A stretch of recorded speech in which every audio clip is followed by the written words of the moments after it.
Your adaptable DNA needs to be passed down, said the alien lady. The living vault pulsed with crimson warning lights, bathing the chamber in a surreal glow. Shadows danced along the ribbed organic walls, which seemed to breathe in time with the distant thudding of explosions. Lady Saren stood near the gene banks, her golden eyes glinting with a wry amusement as she watched Ethan Ward methodically check his gear. His movements were quick and economical, the flicker of his neural HUD reflecting off the slick surface of the vault's grown stone. You humans are always so persistent, Saren mused, her voice smooth as glass, echoing faintly in the high-ceilinged chamber. Is it instinct or just stubbornness? Ethan didn't glance up, fingers ghosting over the targeting overlay that hovered above the vault's membranous wall. A tactical map shimmered, highlighting the breach points where hostile signatures glowed like malignant stars. If it keeps us alive, does it matter? He replied, double-checking the maglock on his carbine and sliding a spare power cell into his vest. Perhaps not, Saren replied, a trace of a smile playing on her lips. She brushed a hand through her short platinum hair, each motion deliberate, as if banishing some invisible worry. The vault's light made her pale skin almost ethereal, and though she carried herself with the elegance of Arisian nobility, there was tension in the line of her shoulders, an unspoken readiness. But the odds are not in our favor, she added, voice softening. The chamber trembled again, dust cascading from the ceiling like rain. The vault had protected centuries of Arisian ancestry, gene seeds, ancestral memories, the entire foundation of their noble houses. Now, masked assailants were closing in, their approach methodical, relentless, more like predators than thieves. Then we'll have to change the odds, Ethan said, adjusting his grip on the carbine. Through the vault's semi-translucent walls, he could see the flickering silhouettes of attackers moving with chilling precision. Another explosion rattled the chamber, followed by the distant wail of a security siren. The vault's heartbeat quickened. The air was thick with the scent of ozone and fear. Outside, a thunderous blast rocked the main entrance. Crimson mist seeped through the seams, rolling along the floor in smoky tendrils. Ethan's neural HUD flickered, highlighting enemy positions as they advanced, red icons closing in, fanning out, trapping them like prey. They're not here for loot, he said, keeping his voice steady as he tracked movement through the breach. They're after your heritage. Saren's lips curled into a faint, razor-edged smile. You catch on quickly. A second detonation hammered the wall, this time much closer. The living stone screamed as it ruptured, spraying fragments across the chamber. Ethan barely had time to react. He grabbed Saren's arm and dove, dragging her behind a thick column of gene banks. Plasma fire sizzled overhead, carving smoking gouges in the organic structure. Ethan pressed Saren close, shielding her with his own body. A strange reversal, considering her height and the alien grace with which she moved. Impertinent, she began, annoyance flickering in her eyes. But Ethan had already braced himself against the column, returning fire through the haze. His carbine spat blue bolts in disciplined bursts, forcing the attackers to duck behind cover. Save it for the debrief, he muttered, scanning for targets. Right now, I need you to trust me. For a heartbeat, Saren hesitated, her eyes searching his. Then, with a sharp exhale, she drew a slender energy blade from her hip. The weapon hummed to life, casting a violet halo over her pale hand. There's a secondary exit, she said, voice low and urgent. But I must erase the records first. I can't let them fall into enemy hands. How long? Ethan snapped, eyes flicking between her and the encroaching assailants. Half a minute if I hurry. She slid from his grasp, cloak flaring behind her as she darted toward the gene bank console. Fingers flying over the controls, she initiated the erasure sequence, pale knuckles tight with focus. You've got 15 seconds, Ethan called, picking off another attacker who tried to flank them. The walls shuddered again as a plasma charge detonated nearby, showering them with sparks. Then we're gone, records or not. Saren gave a low, musical laugh that somehow cut through the chaos. You humans and your deadlines. She didn't look up, hands a blur of motion as she bypassed the vault's ancient security protocols. Cover me, Ethan Ward. Let's see if your reputation for improvisation is deserved. Ethan grinned grimly, rising just enough to lay down, covering fire as another wave of masked assailants stormed the breach. He moved with swift, practiced efficiency, every shot precise, every movement calculated. The vault's fate hung in the balance, measured in seconds, heartbeats, and the silent trust passing between them as red warning lights pulsed ever brighter, bathing the chamber in the glow of desperation and defiance. Days later, Ethan stood before the Arisian Council, dwarfed by Lady Saren in her ceremonial exosuit. The living metal shimmered across her tall, poised figure, echoing her emotions in flowing ripples of deep gold and silver. The radiant alloys marked her as highborn, and with the armor's sculpted height, even armored, Ethan barely reached her collarbone. The chamber's polished organic walls pulsed with faint light. An audience of nobles, all in varying displays of Arisian status, watched with silent, chilly intensity. The counselors presided from their tiered seats above, encircled by a curtain of living silk. One, his mantle heavy with ancestral glyphs, leaned forward. "You fired weapons in the sanctum," he intoned, his voice carrying the kind of cold judgment that brooked no argument. "You endangered a noble. Explain yourself, human." Ethan, arms clasped behind his back, felt the weight of 100 golden eyes upon him. He held the counselor's stare, refusing to flinch. "I stopped the attackers. I protected Lady Saren. That's what I was hired to do." A ripple, almost imperceptible, passed through the chamber, whispers on the edge of outrage. The assembly's disapproval was palpable, like a rising pressure in the air. Ethan's heartbeat thundered in his ears, but he held his ground. Lady Saren stepped forward, her exosuit's articulated plates unfolding with fluid grace. Light danced across the living metal, each hue reflecting her iron composure. "Honored Council, the human's actions were unconventional but effective," she declared, her voice strong and unyielding. "His adaptability is why we brought his kind here." She turned, catching Ethan's gaze for a brief, charged moment. Her golden eyes, unreadable as always, lingered on his. "We have perfected ourselves for generations, but humans survive. They adapt." A different counselor, younger but no less severe, spoke up, voice tinged with disdain. "They are unpredictable. Their blood is chaotic. How can we trust such instability among our houses?" Saren's lips quirked, a subtle expression halfway between defiance and amusement. "And yet, chaos has its uses. We may have something to learn." Her words hung in the air, sharp as a blade. Debate erupted at once. Words, some crisp, others spat, filled the hall. Contamination, sacrilege, breach of tradition. The council's order fractured as ancient fears and prejudices spilled forth. Ethan glanced at Saren, who remained calm, letting the debate swirl around her, as if she were the still center of a storm. Suddenly, the chief counselor rose to his full, imposing height, the room instantly falling silent under his command. His eyes, pale and implacable, fixed on Saren. "Lady Saren, do you defend this human?" Saren did not hesitate. Her voice, clear and ringing, cut through the remaining whispers. "I do more than defend. I request Ethan Ward as my personal guardian." The chamber seemed to freeze. Ethan's heart skipped, then hammered faster. That meant access to Saren's private world, her trust, her secrets, and the relentless scrutiny of Arisian society. The council erupted again, voices rising in a wave of disbelief and protest. "Unprecedented," an elder counselor barked, rising from her seat.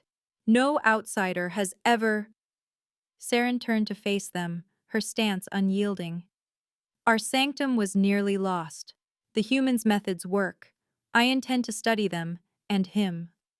Murmurs swept the chamber, some angry, some intrigued. For a moment, Ethan wondered if Saren's boldness would turn the tide or see them both cast out. A shrill alarm cut through the debate, its tone sharper, more urgent than before. The council's comm feeds flickered to life, displaying security footage in cold blue light.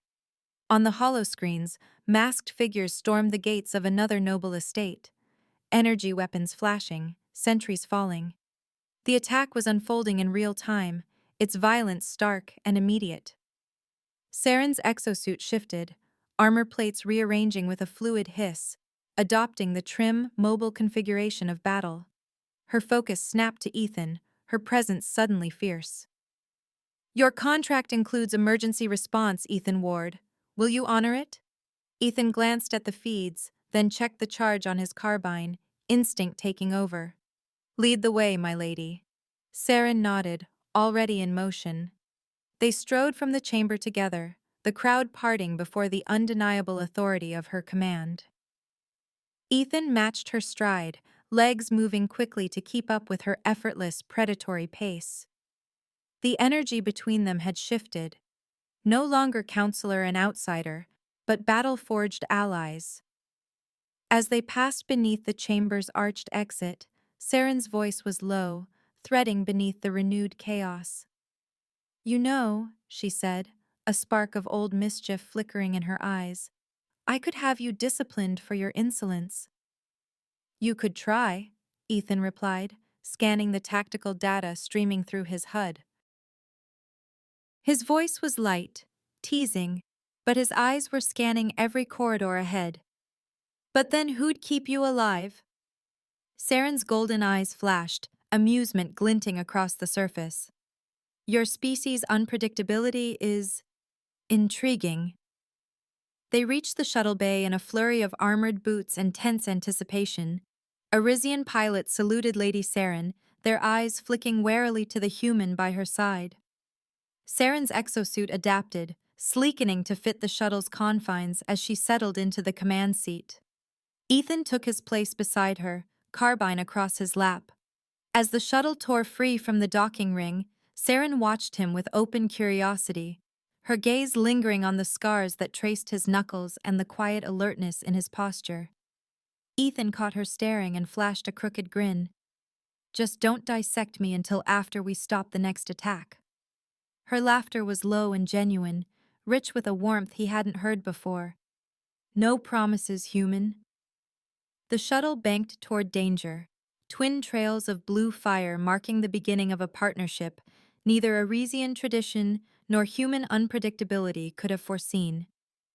Their shuttle landed at House Oral's compound, where chaos reigned. The landing pad was scorched and littered with debris, smoke spiraling from a shuttle that had crashed only minutes before. Shouts echoed from the perimeter. Arisian guards, their ceremonial armor smeared with ash, sprinted toward points of conflict, while drones darted overhead, relaying fragmented feeds. Sirens wailed through the tumult, and the air crackled with the static of overlapping distress calls. Ethan moved the moment the hatch hissed open. He dropped to a crouch behind a bulkhead, his neural HUD flickering as he scanned the feeds. The overlay stuttered with half a dozen alert pings, breaches, suppressions, movement in the outer wards. His fingers flicked through the data, sifting through the noise. He watched patterns repeat and unravel, a puzzle assembling in his mind. This isn't a real assault, Ethan said, his voice cutting through the din. It's a diversion. Saren, her armor shifting seamlessly from ceremonial brilliance to combat mode, stepped beside him. Metallic filaments retracted and reformed, molding the exosuit's silhouette into something leaner, more lethal. Her golden eyes narrowed, catching the flickering red of warning lights. Explain. Ethan's gaze darted from the tactical overlay to the chaos outside. Multiple entry points, but no push to breach. Every team's just holding your forces in place. They're tying you up, the real target's elsewhere. Saren watched him, weighing his words against the panicked movement of her own people. A guard ran past, shouting orders, and another officer paused to salute her, waiting for direction. Saren held up a hand to stall them, attention fixed on Ethan. She processed the data, her tall frame looming over the shuttle's display as she summoned feeds from the city's central grid. The council's in lockdown. Security stretched thin everywhere. Ethan called up the city's schematic, a lattice of arteries and nodes glowing beneath his fingertips. Central genealogical core, he said, tapping the map. Security's weakest there now. They're pulling everyone to the outer houses. The core's almost unguarded. Saren's golden eyes glimmered with something close to grudging respect. She looked at the map, then at Ethan, as if she could see the path of his thinking as clearly as the feeds themselves. You see patterns others miss. He offered a crooked half-smile. We call it paranoia. And a distant explosion ripped across the city, its light strobing against the clouds. The genealogical core's spires were silhouetted for a moment in orange flame. There's your proof. Saren's armor bristled, weapons arrays unfolding in anticipation. A trio of energy blades hummed to life along her gauntlets, and a drone cluster detached from her shoulder, hovering in formation. She glanced back at her guards, torn between command and instinct. I should remain here, but— Let the council wait, Ethan said, earning a surprised look from one of the officers. Someone's trying to erase your history. If they succeed, it won't matter who's in charge here. She went still, the implications crashing over her. Her eyes lost their golden glow for a heartbeat, replaced by cold calculation. Without those records, anyone could claim noble blood. The system collapses. Ethan nodded, eyes still on the map. And someone's ready to take advantage. Saren's armor vibrated with tension, every plate held in check by sheer force of will. You think it's a coup? He shook his head, lips pressed in a grim line. It's a rewrite. Someone wants to control who gets to be noble. Are we stopping them, or debating tradition until it's too late? She regarded him, her imposing height and luminous armor making her seem almost otherworldly in the flickering emergency lights. For a moment, Ethan wondered if she'd choose duty to protocol or to something more vital.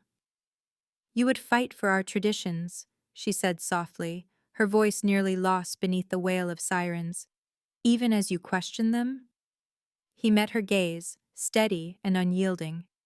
I fight for what's right, and for you. Saren's golden eyes softened, the edge of command slipping for just a heartbeat. Very well. Show me what human tactics can do. They moved as one, racing from the battered compound into the city's labyrinthine streets. Ethan led, Saren's long strides matching his own as she relayed commands to her squads. Every block was chaos, a patchwork of burning barricades and confused defenders. Ethan picked routes on instinct, ducking through side alleys and vaulting shattered barricades, Saren covering him with precision fire whenever hostile figures materialized in their path. The city's heart loomed ahead, its crystalline towers glowing with warning sigils. Distant gunfire echoed between the spires, and more explosions blossomed along the skyline. Ethan's HUD streamed new data, hostile signatures converging on the genealogical core, Arisian defenders falling back, security drones going dark one by one. Saren scanned the tactical feeds, her armor shifting colors with each new threat. Ashen silver for caution, molten gold for aggression. House Oral's best are pinned down at the west gate. I can send reinforcements. No time, Ethan said, cutting left through a breach in a containment wall. They want to keep you here. The council's already locked down. If the core falls, the archives go with it. They sprinted through the smoke-choked plaza, dodging debris and the dying embers of a shattered hollow statue. Ethan fired at a pair of masked intruders trying to breach a security door, dropping one and forcing the other to retreat. Saren's drones swept ahead, clearing the way with disciplined bursts of plasma.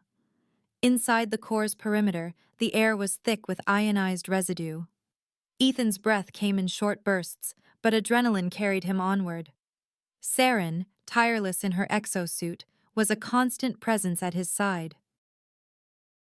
They passed fallen defenders and crumpled banners, all the symbols of Arisian pride scattered in their wake.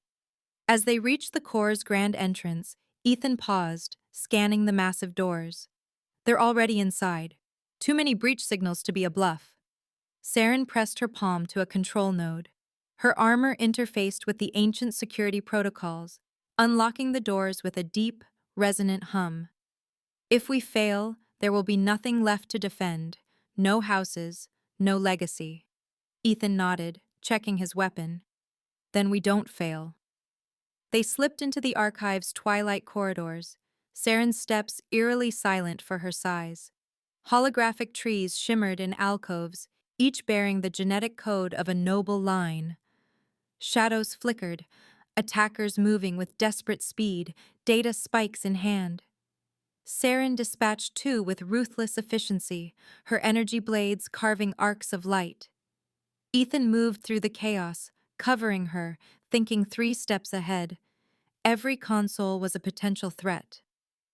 They're trying to upload a virus. Erase everything. We need to get to the main terminal. Saren nodded, her voice tight. We split. I'll take the high vaults. You secure the core. Don't let anyone touch the central archive. He hesitated, but she met his gaze with unwavering trust. I'll see you there, he said, and darted down a side corridor. They fought their way through the heart of Arisian history, Saren carving a path above, Ethan holding the main vault. The air was thick with smoke and the hum of dying machinery. The attackers pressed hard, but Ethan's determination held. For every step they gained, he forced them back with calculated bursts of fire. As the last virus spike carrier fell, Saren rejoined him at the archive's main console. Her armor was scarred, but her eyes shone with pride. You move like you were born for this chaos, she said, voice warm despite exhaustion. One day, Ethan said, catching his breath, you'll stop calling us primitive. Saren smiled, golden eyes bright in the archive's light. When you prove otherwise, she replied, the promise lingering between them. Deal. The genealogical core was ablaze. Fire licked at the roots of Arisian history, painting the vaulted halls in shades of orange and shadow. Ethan moved through the smoke, pulse pounding, weapon raised. Beside him, Saren was a blur of motion, her pale skin and platinum hair almost spectral in the leaping firelight, the shifting plates of her armor glinting with every twist and strike. They pressed forward, boots echoing on scorched stone, sirens howling overhead. "Third level clear!" Ethan shouted, voice ragged over the roar. He glanced back. Static crawled across his HUD, and the air was thick with the scent of melting circuitry and burning memory crystals. "But the records! They're dissolving!" Saren halted, turning to the nearest terminal. Her armor shifted in agitation, energy crackling from the seams. The faint blue veins of Arisian circuitry flickered at her touch. "That's forbidden tech," she said, scanning the crumbling glyphs with a trembling hand. Only the oldest houses could access it. The realization hit her all at once. Her eyes widened, golden irises clouded with betrayal. Ethan's gaze swept the shattered consoles, the disintegrating data streams. "They're not climbing the ladder," he said grimly. "They're burning it down." As if summoned by his words, another explosion tore through the archive. The floor shuddered beneath them, and heat blasted up the spiral staircase. The containment field, once a shimmering curtain of blue, flickered and faded, exposing the core's heart to the hungry fire. "If the core destabilizes," Saren began, voice tight with dread. "We're all dead," Ethan finished, sweat stinging his eyes. He ducked behind a fallen beam, dragging Saren with him as shards of crystalline data storage cascaded past. The suit's cooling system strained against the inferno, alarms blaring inside his helmet. They reached the main vault, the center of Arisia's legacy. Here, the heat was punishing, the very walls pulsing with destructive energy. Ethan's suit strained, internal fans shrieking, but Saren's armor adapted, shimmering with a new configuration that sheathed her in a cocoon of refracted light. She strode into the firelight, untouched, every movement radiating command. "Our bloodlines are failing," she admitted softly, the words nearly lost to the chaos. "Each generation, more defects. Our perfection is killing us." "Inbreeding," Ethan said, voice low. He scanned the flickering data streams, watching them unravel. Humans learn the hard way. Diversity is survival. Saren's golden eyes dimmed, the light within them flickering like the dying core. To admit this would shatter our society, but if the records vanish, change is inevitable. Ethan ducked as a burst of plasma fire whined past, returning a volley that sent their assailants scattering back into the smoke. "Harsh way to force evolution," he muttered, eyes on the next wave of attackers. Saren was silent, standing as if rooted to the burning floor. Then she turned to Ethan, resolve crystallizing in her posture. Her armor rippled, settling into a battle-ready form. "You once told me humans survived by adapting. How?" He met her gaze, sweat tracing lines through the soot on his face. "We took risks, changed when we had to, even when it hurt." Saren nodded, drawing herself up to her full height. Her armor flowed, reshaping around her like living memory, sleeker, more flexible, as if inviting uncertainty. "Then let's take a risk." She moved to the core's central console, reaching into the swirling chaos of energy and data. Her fingers danced over the ancient controls, bypassing every safeguard, every tradition-laden lock. Protocols screamed in protest, red warning sigils cascading across the walls. Ethan stared, panic warring with admiration. "Saren, what are you doing?" Her lips curved in a wry, almost reckless smile. "Testing a theory. How do humans handle the unknown?" The core shuddered beneath her hands, containment fields spasming, light intensifying to painful brilliance. Ethan stepped closer, meaning to pull her back, but in that moment, every failsafe failed, every barrier fell. The genealogical core's last defenses gave way, a tidal surge of memory and possibility. Before Ethan could answer, the containment field collapsed. Fire, data, and light converged in a single blinding instant, erasing every certainty. Everything went white. Ethan woke in a recovery pod, disoriented. The sterile blue glow of the medbay ceiling pressed down on him, and the filtered air tasted of disinfectant and ozone. His mind reeled, struggling to piece together fractured memories, fire and white light, Saren's face caught between fear and fierce determination, the genealogical core coming apart around them. He shifted, the gel padding of the pod cradling his limbs. Monitors flickered at his periphery, their readings unfamiliar. His throat felt raw, every muscle heavy. As he struggled to sit up, the pod's lid hissed and retracted, letting cool air wash over his skin. Saren stood over him, her armor gone. No gleaming exosuit, no ceremonial regalia, only the pale silk of a patient's robe draped over her tall, slender frame. Her platinum hair hung loose around her shoulders, and her golden eyes were bright with relief and something deeper, something softer than Ethan had ever seen from her. "You survived," she said softly, her voice trembling just a little. There was a vulnerability to her now, a rawness he'd never witnessed in all their battles. Ethan blinked, trying to focus on her face. "What happened?" His voice came out hoarse, the words scraping his throat. Saren perched on the edge of the next pod, her movements careful. She reached out as if to steady him, then let her hand hover just above his arm, uncertain. "I exposed us to the core as it destabilized," she explained, her tone caught between apology and awe. "The energy was designed to destroy, but also to release genetic information, memories, possibilities encoded in light. Your biology, adapted. Mine, stabilized. The core's energy didn't just tear us apart, it remade us." Ethan flexed his fingers experimentally. His senses were sharper. Strength hummed through his muscles. His skin prickled with strange awareness, as if some internal threshold had shifted. "That's not normal," he muttered, watching veins glow faintly beneath the surface of his hand. He felt alive, more alive than ever, every heartbeat a promise. "For you, it is," Saren said, almost reverently. "Your cells integrated Arisian patterns. My own genetics are repairing. The flaws, gone. My blood is healing itself, drawing on the stability your pattern brings." She shook her head in wonder, her gaze never leaving his. Ethan stared at her, the weight of what she'd said settling on him like a second skin. "And the conspirators?" His voice was steadier now, resolve returning with every breath. Saren's lips pressed into a thin line. "Detained.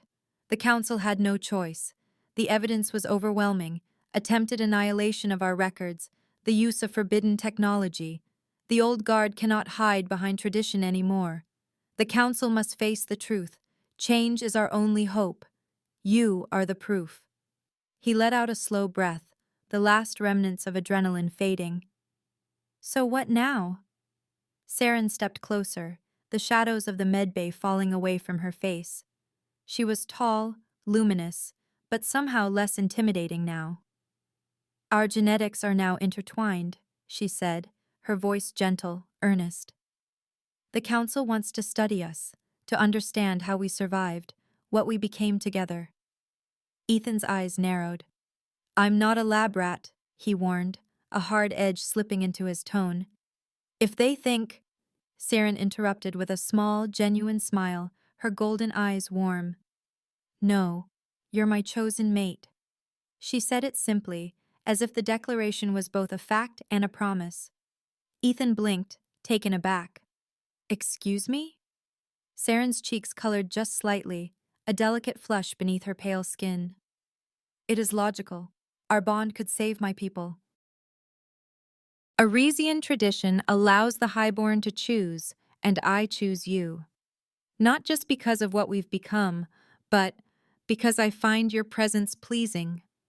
She paused, her gaze softening even further. "You challenge me, Ethan Ward. You make me question everything I believed was perfect." A laugh bubbled up in Ethan's chest, half disbelief, half joy. He shook his head, unable to keep the grin from breaking across his face. "You're rewriting the rules, Saren." "I must," she replied, her tone both proud and affectionate. "Adaptation is survival. I see that now, not just in genetics but in life. Besides," she added, taking another step closer, "I want you by my side, in battle and beyond it." He studied her, searching for the hesitation or calculation he'd always expected from Arisian nobility. He found only sincerity. "Guess I can live with that," he said, voice low, his grin widening. Saren's hand found his, her fingers cool and strong. She sat beside him on the edge of the recovery pod, her posture no longer regal, but open, and equal at last. The medbay faded into quiet as they sat in companionable silence. "We'll face the future together," she promised. Her hand squeezed his, sealing the vow with more certainty than any council decree. Ethan squeezed back, feeling the strange new strength in his bones, the resonance of Arisian energy in his blood, and the hope that had kindled between them. Fragile, unorthodox, but real. Whatever came next, they would meet it side by side. Ethan and Saren's union became a symbol of hope. Their story spread through the marble corridors and crystalline plazas of Arisia, whispered in council chambers and sung in the neon-lit alleys where the working caste gathered. The sight of them, human and Arisian, hand in hand, seemed to both scandalize and inspire. The council, unable to deny the evidence written in Saren's restored vitality and Ethan's new resonance, was forced to debate what had been unthinkable for centuries. Reform was no longer a theory, it was a necessity, and Ethan stood as living proof that the nobility's age-old pursuit of purity was a path toward extinction. Together, They advocated for hybridization, not isolation. Their words echoed in public forums and private gatherings. Saren, once the avatar of Arisian tradition, now challenged her peers, her voice clear and unwavering. "Survival demands change," she declared, standing before the council. Ethan spoke as well, not as an outsider, but as someone who had become a part of their world, his presence a daily reminder of what adaptation could mean. Resistance was fierce. Elder nobles, their faces like carved obsidian, whispered of contamination and betrayal. "The council cannot let our blood be diluted," they warned. But as the months passed, the tide shifted. Saren's health, once threatened by hereditary decay, became the subject of wonder. Other nobles, desperate for a chance at vitality, sought Ethan's advice. They studied the subtle changes in his bearing, the energy in his step, and the warmth that now colored Saren's golden eyes. New, healthier patterns emerged among the first families. Infants born from carefully guided unions, some with human traits, others a seamless blend, thrived where their ancestors had faded. The crisis had forced open the door to change, and Arisia, with all its pride, could not close it again. Through it all, Ethan and Saren's relationship deepened. It was not a sudden thing, but a slow unraveling of barriers, a gradual entangling of souls. Ethan learned the subtle language of Arisian affection, a gentle brush of fingers across the back of the hand, a careful tilt of the head, the almost imperceptible shimmer in Saren's golden eyes that signaled happiness or longing. Where once her touch had been measured and reserved, it now lingered. Their silences were companionable, filled with unspoken understanding. One evening, as they walked the reconstructed archives, vast halls of memory and light, Saren moved close to him, her presence warm in the gentle illumination. The archives, once shrines to genetic purity, now displayed the story of Arisia's transformation, the old lineages, the crisis, and the new hope that Ethan and Saren embodied. "Your adaptability is remarkable," Saren murmured, her gaze fixed on him rather than the rows of living data trees. Ethan smiled, squeezing her hand, feeling the electric thrill that always came with her nearness. "I think you just called me special," he teased. Saren's lips curved in a rare, playful smile. "I have studied you closely. The results are conclusive." He laughed, the tension of the day slipping away. "What do they say about us?" "That we are stronger together," she replied, her voice low and certain. "That change is life, and that I wish to continue this partnership for many cycles." The formality of her words could not disguise the vulnerability beneath them. Their differences became strengths, each learning from the other. Ethan grew more attuned to the intricacies of Arisian custom, the delicate rituals of honor and trust. He learned how to read the tiny, deliberate shifts in Saren's posture, how to interpret her silences and her laughter. In turn, Saren's relentless curiosity blossomed into affection. She asked about Earth, about the chaos and resilience of humanity, about the way Ethan saw beauty in imperfection. As the first hybrid children were planned, with Ethan and Saren as the example, the council finally accepted that adaptation, not stagnation, would save their people. The archives were rebuilt, not as cold vaults to lost glory, but as living monuments to survival. New branches grew alongside the old, and the story of Arisia became one of transformation rather than decline. There were still moments of struggle. Old prejudices did not vanish overnight, and there were setbacks, even heartbreak. Yet the sight of Ethan and Saren together, their hands linked, their laughter mingling, became a quiet reassurance that the impossible was possible.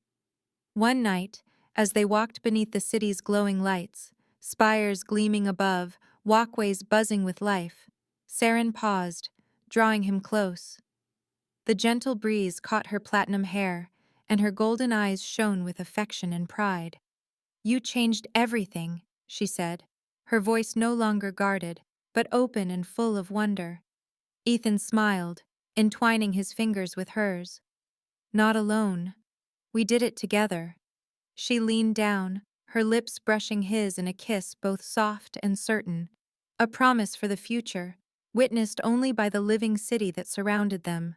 And as they stood in the radiant twilight, hearts beating in quiet synchrony, Ethan knew with absolute certainty that some loves were meant to break every rule, because in the end, life and love always found a way to endure. Our story ends here. If you'd like to support us, you can use the Super Thanks button right under the video to leave a tip. It truly helps our team improve the quality of our work. We're grateful to each and every subscriber for being with us. Make sure you subscribe, press the like button, and tell us in the comments what stood out to you the most in this video. Your feedback means a lot to our team. You'll discover many more captivating stories on our channel. See you in the next one.